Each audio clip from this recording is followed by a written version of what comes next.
Hello, everyone. My name is Ryan Douglas, Senior Charitable Giving Advisor at the Community Foundation of Greater Des Moines, and today I have the honor of joining Stephanie Drey, shareholder and estate planning attorney at Brick Gentry. And today we're focused on October being Estate Planning Awareness Month, and I thought no better topic to talk about with you today as an estate planner and to touch into your expertise. So really excited to join you today. Thank you for being here. Likewise, thank you for having me, Ryan. Yeah. So to get things started, maybe you could just touch on what feels like new federal legislation for us. It's been a handful of months since that signing in July, but how has that shaped, or maybe hasn't shaped, estate planning and some of the things you're talking about with clients?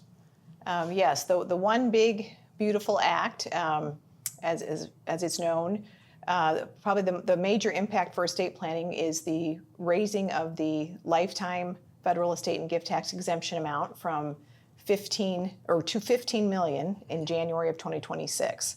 It is a permanent legislation, which means that we will have more certainty, at least for a few more years, that the exemption level is not going to drop down as it was threatening to do at the end of this year. Yeah, I know a lot of planners, not just estate planners, but financial tax, everyone had their eye on that sunsetted legislation from Tax Cut and Jobs Act, and that huge estate tax exemption being a huge provision that we were all waiting to see, and it looks like having extended in permanent nature, at least until someone else changes the law on that.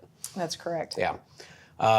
So how have you seen philanthropy play a role in client conversations? What does that look like for you in your practice?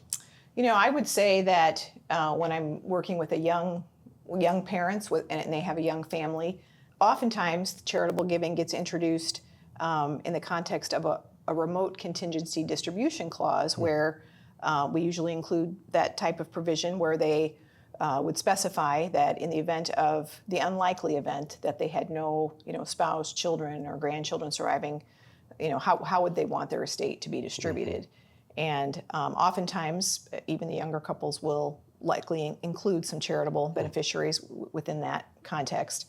Empty nester and retired clients, that's, I think, when charitable giving becomes, they become more comfortable with it after their family's raised. And typically we see it in the context of specific bequests to charities in either their trust or their will. The IRA, designating a charity as a beneficiary of an IRA is extremely popular because everybody likes the idea that the charity gets 100% of the proceeds and doesn't have to pay income tax. Yeah. So when you're meeting with clients, how do you initiate charitable conversation, or are you reacting to them bringing it up, or what does that piece of it look like? I would say early on in my career, I was a little more hesitant to suggest that that they should consider charitable giving.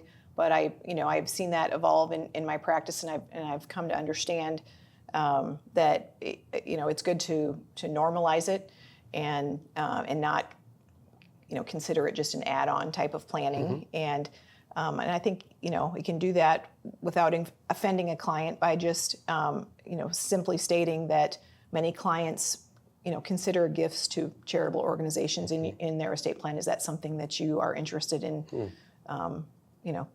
pursuing or talking about? Yeah, and I feel like that's a soft enough approach that it opens the door, and if they want to engage in that conversation, you can take it to the next level, or if it's not for them, then moving on to the next talking point. Exactly. Yeah, good. Well, as far as our professional advisors watching, is there anything else that you want to communicate to them from the estate planning practice side of things, or things that you would think valuable for them to know?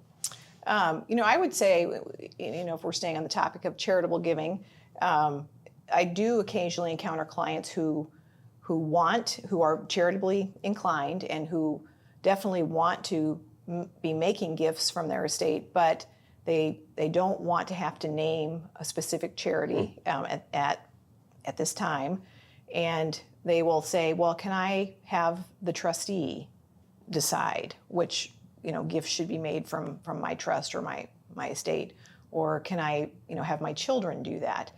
And that's where I think a donor advised fund becomes a really useful tool, and many clients are actually very intrigued and excited about the concept of being able to establish the fund with a minimum donation during their lifetime, but they can make the fund a beneficiary of their either their IRA or their plan, and have their children listed as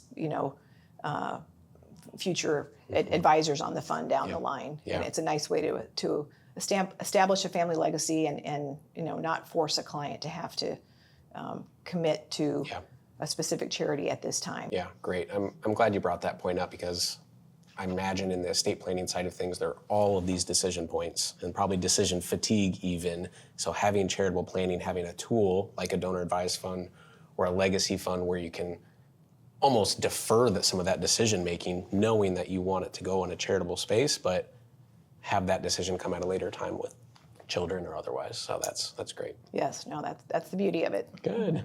Well, Stephanie, thank you for joining us today. And for those watching, I hope that you found this time together valuable in learning more about the estate planning side of things and how it's interfacing with philanthropy. And as always, please don't hesitate to reach out if we can support you and your clients. Thank you. Thank you.